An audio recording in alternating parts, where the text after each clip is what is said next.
Eu já trabalho um tempo aqui no Farol, vendo os doces aqui, e eu tava perdendo muita venda, que passava muita gente aqui, queria comprar de mim, mas a pessoa não anda com dinheiro. Depois que eu comprei a maquininha, minha venda aumentou, comecei a prosperar. Aceito crédito, débito, parcela. Sem juro, ainda ganhei um beijo meu no rosto. Foi fantástico, me beijo. Essa aqui você comprou, não paga aluguel, é tua. Era baratinha, meu. Não tem dinheiro, não tem problema. Você passa o cartão, ela já cai nessa conta, você pega na hora, você já saca e já pode gastar.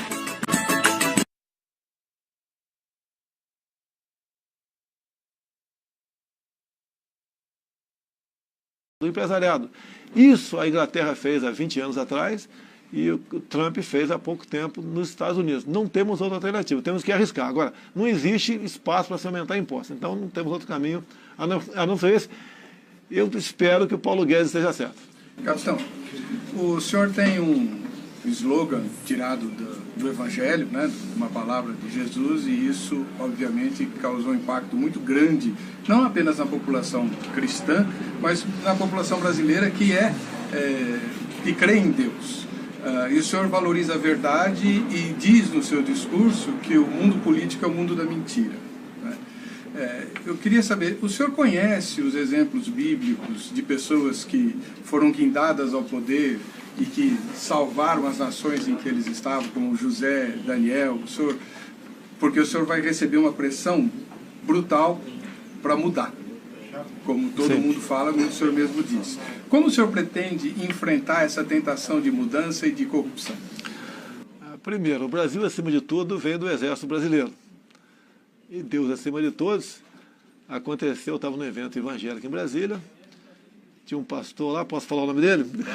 Era o Silas Malafaia, e tinha uns 50 deputados evangélicos, né? E ele falou, só 3 falarão. E apontou para mim, eu falei, Silas, eu não sou evangélico, eu sou católico, né? Não, é você. Daí eu, sob pressão, né, tensão, eu dei meu recado, poucos minutos, e terminei com o Brasil acima de tudo, e veio na minha cabeça naquele momento, Deus acima de todos. Pegou. A questão da verdade. Há 4 anos eu decidi vir candidato a presidente. E todo mundo tem um chavão, né, uma frase de efeito. E eu busquei algo, porque eu frequentei muito a Igreja Batista em Resende, quando era cadete, quando era tenente lá em Nhoaque. Inclusive tinha dia lá na Igreja Batista em Nhoaque, era eu e minha esposa, mais ninguém, não tinha mais ninguém, porque era bem diminuta a igreja lá, né? Mas muito mais por ela do que por mim, eu acredito em Deus, mas ia mais à igreja por causa dela, confesso isso aí. E ali eu aprendi aqui essa passagem aí de conhecer a verdade vos libertará. E no Brasil, quem não mente não consegue sucesso na política, quase que uma norma isso daí. E eu resolvi fazer exatamente o contrário. Daí um repórter perguntou para mim, mas como é que você vai ganhar a eleição então? Eu falei, se é para mentir, não vou ganhar. E comecei, ao andar pelo Brasil, levar a verdade, estudar os problemas locais e como solucioná-los sem dinheiro. No tocante à pressão, o que eu tenho falado há muito tempo? Eu estou há 28 anos dentro do parlamento. E o que leva à ineficiência do Estado e à corrupção são exatamente as indicações políticas. Então, de 2 anos para cá, juntamente com o deputado Onyx Lorenzoni, nós vimos fazendo reuniões com parlamentares. Então, mostrando então, como nós poderíamos sair da crise, porque hoje em dia quase todo mundo tem vergonha de dizer que é político, que não é bem quisto pela sociedade. Então, mostrando para esses parlamentares, chegou em 120 aproximadamente, como nós gostaríamos de governar o Brasil caso chegasse à presidência. E eles toparam. Então, nós temos, não é fechado, né, mas a simpatia enorme de praticamente um quinto do parlamento. Depois disso veio hipotecar a solidariedade à bancada da agricultura, grande parte da bancada evangélica, tivemos aqui a bancada católica há pouco tempo, e essas pessoas estão imbuídas disso. Nós temos que ter um ministério, não é meu, é nosso, técnico, na defesa. Vai ser um oficial-general de 4 estrelas, sem comentário. Na economia, o economista Paulo Guedes. Na Casa Civil, tem que ser um parlamentar com trânsito do parlamento, o Onyx Lorenzoni. Está quase certo. Quem vai ser a ciência e tecnologia? Vai ser um coronel da aeronáutica, o astronauta Marcos Pontes, que há 8 anos trabalha na NASA, uma pessoa que entende realmente do assunto. Quem vai ser da agricultura? Alguém indicado pelo setor produtivo.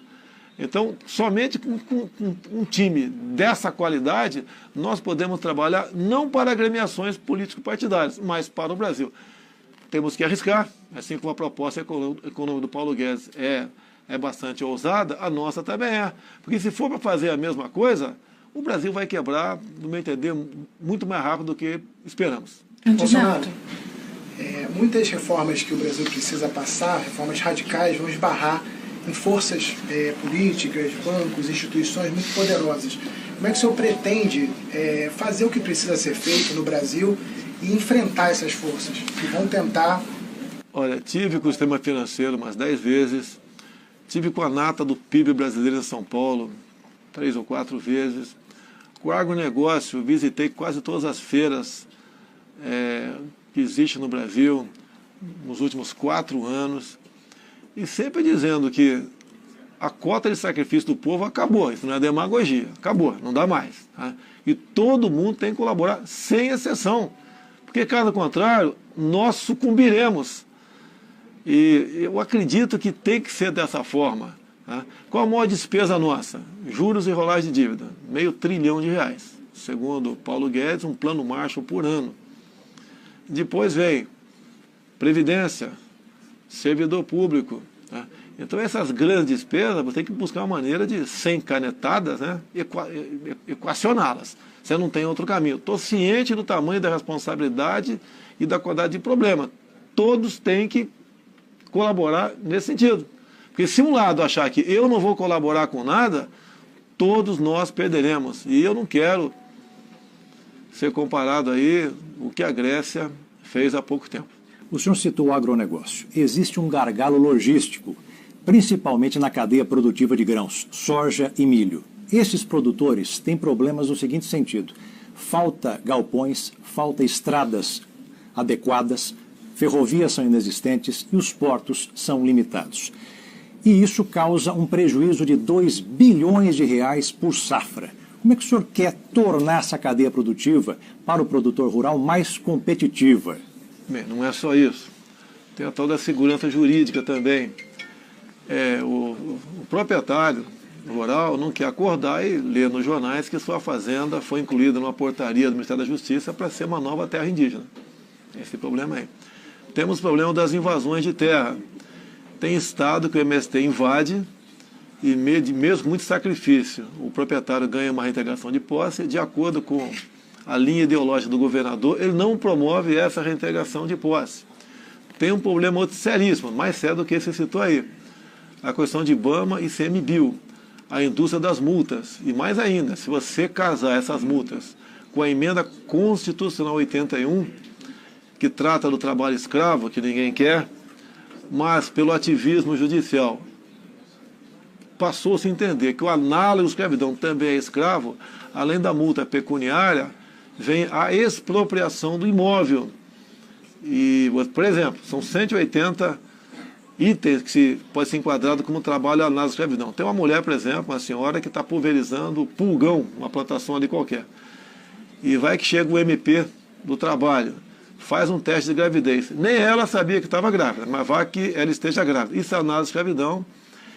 E o proprietário rural, então, passa a responder um processo de expropriação de imóvel. Perdeu o imóvel com todo o seu movimento, com o trator, com tudo que está lá dentro. Isso é sério, repetir, emenda constitucional 81. Essa outra questão que você fala, infraestrutura. Optou-se no passado pelo modal rodoviário. Se você falar, vamos resolver agora com ferrovias, primeiro o Brasil não tem dinheiro para tal. É mentira se um candidato falar que vai realmente construir ferrovias no Brasil. Você pode buscar iniciativa privada. Agora, ela só entraria nessa briga contigo se tiver certas garantias. Ao ela construir isso aí, ela tem a garantia por décadas, explorar aquilo e isenta de impostos. Não tem outro caminho a não ser esse. E ter a confiança em quem está à frente do Executivo. Vamos tentar fazer isso dessa forma. Realmente, no tocante à infraestrutura, não estamos bem. O pessoal de Rondônia estiveram comigo hoje aqui. Pega a região toda. A exportação de grãos, por exemplo. Uma das saídas seria você fazer uma linha de acesso ali, passando pelo Peru, pelo Chile, para você ganhar ali o mercado do Oriente. Então essa proposta existe. Agora, somos inibidos pela quase totalidade do orçamento comprometido com despesas obrigatórias, né? E outro problema que aparece aí, que pela fusão dos Ministérios da Agricultura e Meio Ambiente você pode resolver, a questão de licenças ambientais.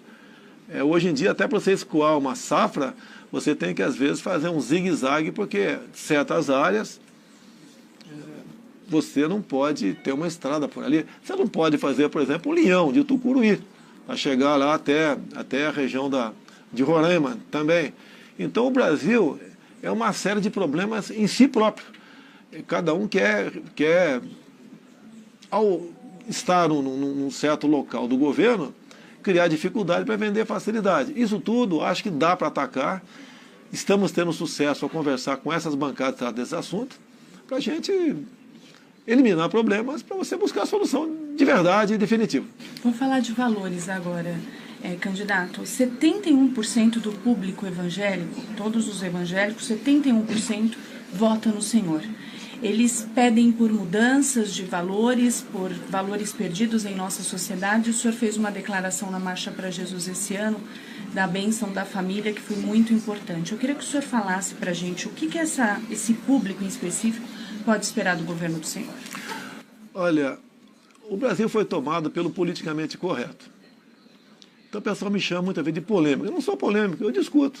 Você quer falar esses temas, né, que estão na moda, eu converso e dou minha opinião.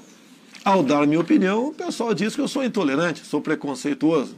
Quando você fala em casamento, está na Constituição que o casamento é entre homem e mulher. Se quer fazer casamento os mais variados possíveis, alguém apresenta uma emenda, mude a Constituição e daí se toca nesse assunto. Quando se fala em ideologia de gênero, eu não posso admitir, concordar com esse seminário LGBT infantil que desagou naquilo que passou a ser conhecido de forma até pejorativa como kit gay. Eu não poderia recuar daquilo que eu defendia. E a questão de família, essa eu acho muito importante. Quando você tem um problema, você procura teu pai, tua mãe, teu filho, teu avô. E quando você desacreditar na tua família, você vai procurar o Estado. Quando você procurar o Estado, você passou a ser vítima do próprio Estado. Você não tem mais autonomia. Então, ao você valorizar realmente a família, você está fortalecendo o Estado. Porque uma família bem estruturada, ela é lucrativa para o próprio Estado. Então, essas posições que eu tomo, jamais como chefe do Executivo seria politicamente correto ou complacente com isso que vem acontecendo, é o que faz que os ânimos das minorias se exaltem contra a minha pessoa. Falo que eu prego a violência, só quem levou a facada foi eu. O senhor se arrepende de alguma coisa que o senhor fez ou falou? Porque muita coisa está sendo usada contra o senhor fora de contexto. Então, o senhor cita muito a Bíblia. A Bíblia fala muito do arrependimento, valoriza o arrependimento, a humildade. O senhor se arrepende de alguma coisa? Olha, quase tudo isso aconteceu no flagror das grandes disputas. Essas frases minhas, algumas pesadas, eu reconheço, foi dentro da Comissão de Direitos Humanos, junto com o Marco Feliciano, por exemplo, jogando no mesmo time. Porque eles jogam pesado. No passado do regime militar, eu sou capitão do Exército. Eu cheguei em 91, tinha uns 100 parlamentares que eram anistiados, se intitulados perseguidos, né? E ali eles viram a oportunidade de crescer em cima de mim. Só que eu sou um elemento que não fico na toca, não vou pro pau. E daí falei muita coisa, extrapolei muita coisa, mas o que está falado não dá para voltar mais atrás. Não adianta falar em arrependimento. Eu acho até que se não fosse isso, não teria chegado onde cheguei. Candidato, e o que o senhor falaria para essas pessoas que têm medo? Porque eles ficaram com medo. A pessoa está... O senhor falou que vai mudar a lei, o Estatuto do Desarmamento, todo mundo está achando que vai na farmácia comprar uma arma e que a gente vai começar a sair atirando em todo mundo. E os desinformados, ou aqueles que já têm uma pré-opinião, estão com medo. O que o senhor falaria para essas pessoas que estão receosas e tementes? Olha só, a violência só tem aumentado no Brasil. Então as medidas tomadas nos últimos anos corroboraram para isso. A questão do politicamente correto. Carla Manicure atende em média 10 clientes por dia em suas casas. Sem muitas preocupações, ela mesma organiza sua agenda. O problema é na hora principal. Poxa, não vou ter troco. Aceita cartão? Ufa! Faça como a Carla. Use Mercado Pago Point e amplie as possibilidades de seu negócio.